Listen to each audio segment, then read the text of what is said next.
JB here. Hope everyone's doing outstanding. Friday, November 29th, Black Friday, 2024. Just really quick, I don't actually have too much to talk about. It's quite a short day. It seems like just a few hours ago the market opened, and it was, right? Well, it's pretty much 3 hours ago. Talk really quick about the market, some of the names I traded, which I didn't do much today, and go from there. But first, I think it's kind of, I saw this earlier, and I was mentioned on the rant this morning. This is kind of how all the deals felt like if you did research like yesterday, today. This is kind of like how Amazon feels like if you follow stuff or you know stuff your kids want or family members and you have it saved and then it's like the same price, but it says Black Friday deal. I'm like, wait a second. So I'm sure, regardless, this has become, pretty much some people shop on Black Friday just because it's a tradition that they've done over and over again. So, I mean, sales are going to still be strong, and it looks like they're forecasting what double did 10% or whatever. So I think somewhat some of the sales back, I was saying back in the day, used to move markets, and some individual names may move, but I don't think it does too much. And people used to, back in the day, buy Amazon or some of these other names, and Amazon's doing well, especially off from.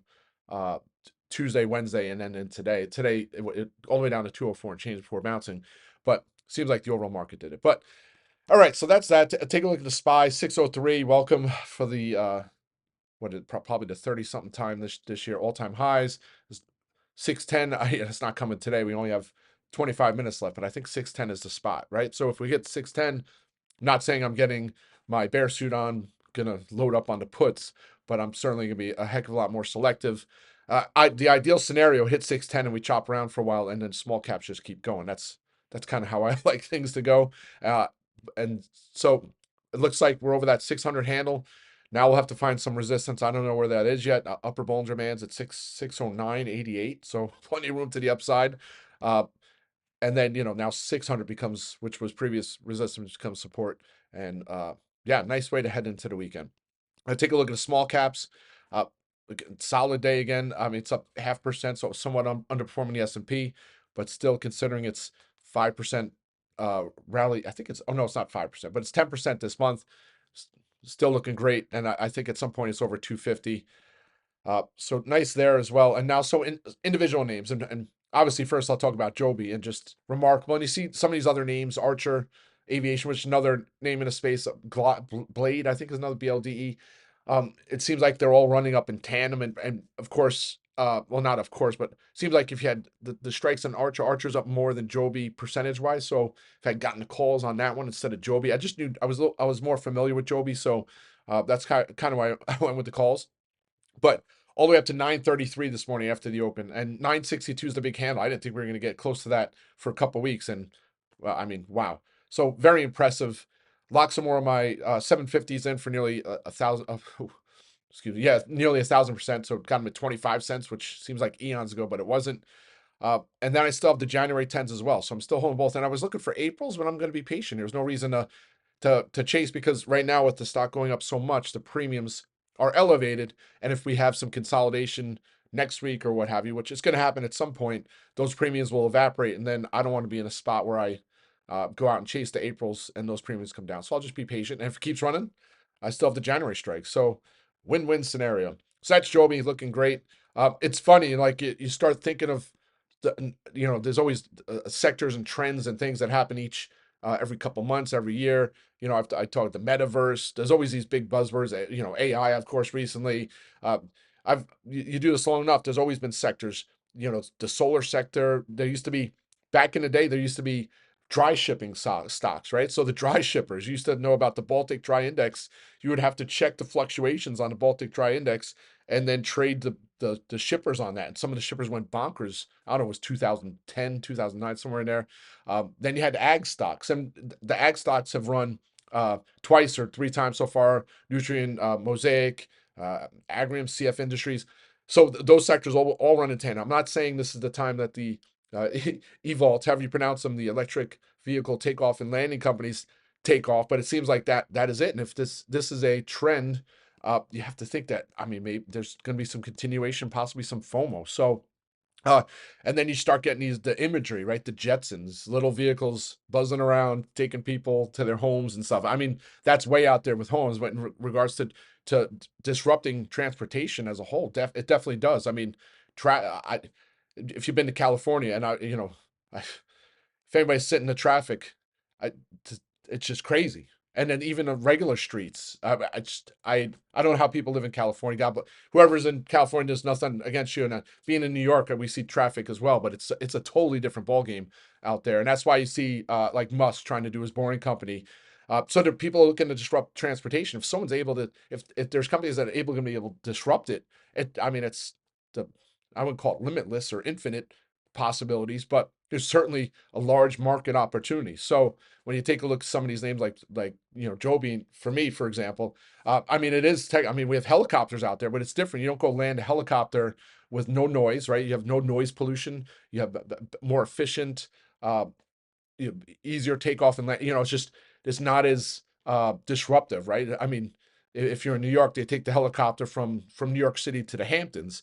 When now you have a different element with Joby. So anyway, I can go on a rant for a little while, but he starts thinking of the narrative and how people can create this possible continued bull case on these names. I mean, it ran up in 2013, 2023. It was over, I think it was 12, $13. I'm not saying it's going to get there overnight, but I could see it breaking over that in the coming months. So that's Joby. And then there's the bear case too, is that it's going to be capital intensive for Joby to really scale out and things like that. So you already have headlines, oh, Joby's going to need $2 billion. There it is, the Jetsons. $2 billion in equity, but it's like Toyota's already up to the task. They already did 500 million. They're going to do another 500 million. He says $1 billion from Toyota, right? And then you have these other partnerships. And then you're going to think these other companies start to see the light and say, wow, we probably should get in before it's too late, right? So similar to the medallions. I remember talking about Uber back in the day, and I always use the analogy. Well, not always, but some of these. But you feel bad for these folks. They have these medallions in New York City to have a taxi. You had to pay whatever it was, 50,000 or 100,000, and they used to go up in value. And it's like one of those nest egg. You hold on to it, it's never going away. But then all of a sudden, Uber came, and that was that. And then your medallions are like pretty much worthless. So unless you pivoted, right, or figured out or sold your medallion and went into Uber or did something else, you big problem, right? So if you're the transportation company in New York City that does the helicopters from New York City to the Hamptons, or just in general, you probably want to get invested before there's a problem. All right, so that's Joby. Rant for another day. I added more Peloton.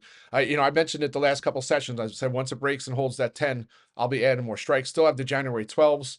I was looking for later strikes, but I'm like, I think when I look at it, the premium's a little too much right now, or at least to try and play further out. So I'll just play shorter term because I think it's going to run short term regardless, right? So whether I have the closer strikes, which are less expensive, but there'll be more higher multi-bag potential than going further out, paying more premium and not getting as much potential, because there is obvious risk with Peloton. I mean, people thought it was going to be a zero. I don't think that's going to be the case, but some of the reason why it traded all the way down to where it was, it's rallied quite a bit already. So you can always have profit takers, but I think they're still on the cusp of this turnaround.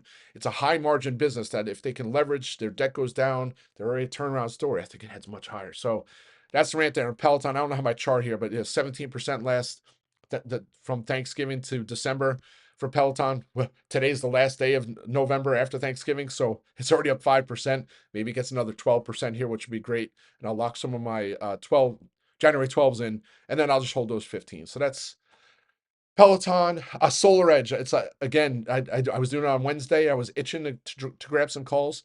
I was itching again today.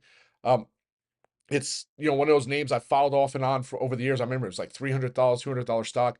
Uh, I think there's some insider buys recently on the name, or one insider buy. It's all the way down at I think it was 10, $11 for a while.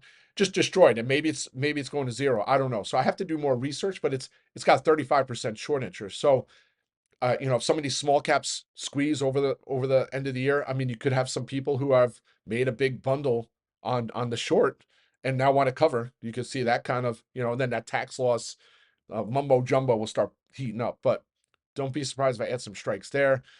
Square disappointing. What is Square doing right now? It's at $89.08. So it's pretty much slapping me in the face every time it looks like it was over 90 for a little bit today and then just gave it back. It looks like it's going to close right at 89 again. So again, it's either making a top or it's consolidating for the next run to the upside. I think the latter, but the market's going to decide that. I hope it's the latter. That's that. And then last but not least is Teladoc. So they have their the conference 12:30. I believe that's December 1st is Sunday. So it'll be Tuesday 12:30.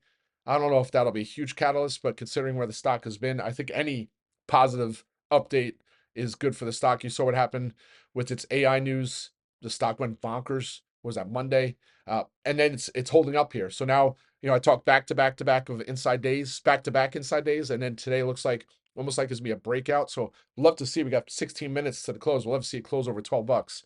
But really like this name into next week. I'm trying to think of some of the other names. Intuit, it's up 1% here, so I'll just continue to sit on my hands there. But at some point, if it does show weakness and breaks on a 632 hand, I'll be getting some puts.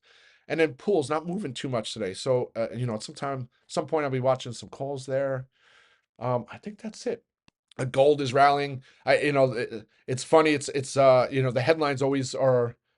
It's like they create the headline to fit the move, right? So, so if gold was down, they would say some other catalyst. So gold could be down today. The U.S. dollar could be weaker, um, and they would create some other story. I mean, gold, because U.S. dollar's up today, right? So that some are citing that's the reason why gold is up 0.75% today. But if gold was up and the dollar was weaker, they would use some other headline just to rationalize, right? That's what they do. So, uh, still like gold for downside at some points. Don't be surprised if I add uh, some more puts on that. I think that's about it, folks. I'm trying to think of some other things.